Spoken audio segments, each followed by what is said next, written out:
बार की बात है। सुषमा अपने पूरे परिवार के साथ खुशी खुशी मोहन नगर में रहती थी। उसकी दो बहुएं थी, पल्लवी और शिवानी। एक दिन दोनों बहुएं रसोई में काम कर रही होती है कि तभी उनकी सास सुषमा उन्हें बुलाती है। अरे बहू, जरा इधर तो आना। शिवानी, जरा जाकर देखना सासू माँ क्या कह रही है। दीदी आप ही देख लो ना जाकर, आपको भी तो सुनाई दे रहा है। अरे मैं आटा गूंद रही हूँ ना, तुम चली जाओ। हाँ तो मैं भी तो सब्जी काट रही हूँ ना दीदी। अरे बहू, जल्दी आओ। वो ये तो जाएगी नहीं, मैं ही जाकर देखती हूँ कि क्या करना है। पल्लवी सुषमा के कमरे में जाती है। जी मम्मी जी, क्या हुआ? शाम को घर पर कुछ मेहमान आने वाले हैं, तो तुम अच्छा सा खाना बना लेना बहू। ठीक है मम्मी जी, आप बता दीजिए क्या क्या बनाना है और कितने लोग आ रहे हैं। सुनील की मौसी जी और उनका पूरा परिवार आ रहा है। कुल मिलाकर 3 लोग और हमें मिलाकर हुए 9 लोग। तो अभी से ही तैयारी करना शुरू कर दो। और हाँ, घर की सफाई भी कर देना, हाँ, अच्छे से। जी मम्मी जी, सब काम हो जाएगा, आप चिंता मत कीजिए। पल्लवी शिवानी को घर में मेहमान आने वाले हैं इसके बारे में बताती है। क्या 9 लोगों का खाना बनाना होगा, घर की सफाई करनी है? बाप रे, सासू माँ ने तो हमें घर की नौकरानी ही समझ कर रखा है। ऐसा नहीं बोलते शिवानी, हम इस घर की बहू हैं और घर के काम करना हमारा फर्ज है। दीदी तो है ही सासू माँ की चमची, जब देखो सासू माँ सासू माँ। मैं तो इतना सारा काम नहीं करने वाली। हाँ। शिवानी कपड़े लेकर गमला साफ कर रही होती है और चक्कर आने का नाटक करने लगती है। मेरा सर चकरा रहा है। तभी वहां पल्लवी और सासू माँ आ जाते हैं। अरे बहू, क्या हो गया तुम्हें? मम्मी जी, बहुत तेज सर में दर्द हो रहा है। तुम एक काम करो शिवानी, आराम कर लो। नहीं नहीं दीदी, घर में मेहमान आने वाले हैं, मुझे आपकी मदद करनी चाहिए। अरे कोई बात नहीं शिवानी, तुम आराम कर लो, मैं सब काम कर लूंगी। ठीक है दीदी, अगर आप इतना कह रही हैं तो आराम कर लेती हूँ। शिवानी आराम से अपने कमरे में मैगजीन पढ़ रही होती है।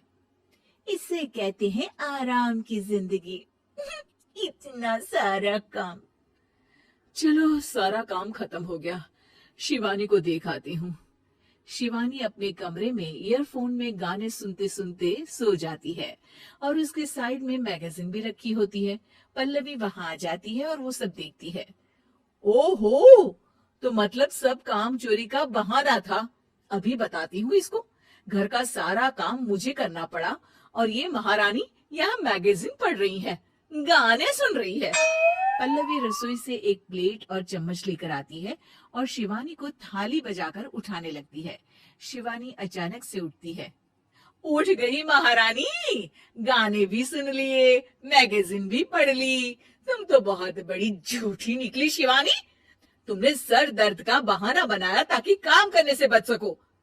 हाँ, बनाया बहाना, तो क्या करती, इतने सारे काम करती।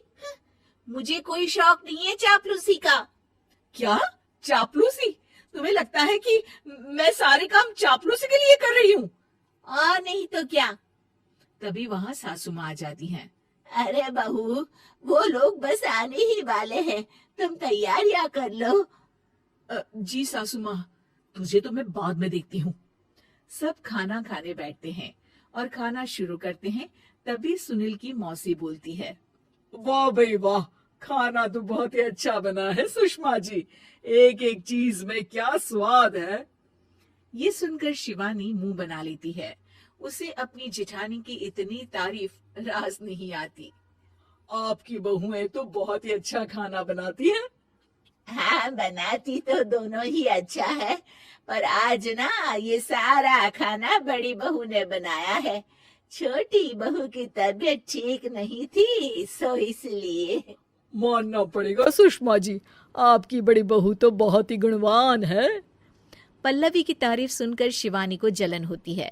पल्लवी ये सुनकर खुश हो जाती है और शिवानी की तरफ देखकर उसे चिढ़ाती है। कुछ देर बाद मेहमानों के जाने का वक्त हो जाता है। मौसी जी सबके लिए उपहार लाई होती है। वो सबको शगुन के पैसे देती हैं और अंत में पल्लवी के पास आती है। तुम्हारे लिए शगुन का लिफाफा तो है ही, पर बहू तुम्हें एक और उपहार भी मिलेगा इतना अच्छा खाना बनाने के लिए। मौसी अपने सोने के कंगन निकालकर पल्लवी को पहना देती है। ये लो, ये मेरे मनपसंद कंगन है, अब से ये तुम्हारे हुए। धन्यवाद मौसी जी। ये देखकर शिवानी तो पूरी तरह से जल जाती है और गुस्से से रसोई में चली जाती है। तभी वहां पल्लवी आ जाती है और उसे अपने कंगन दिखाने लगती है। देवरानी जी, अब आपका सर दर्द ठीक तो है ना? मुझे लगता है कि अब सर दर्द शुरू हो गया होगा आपका।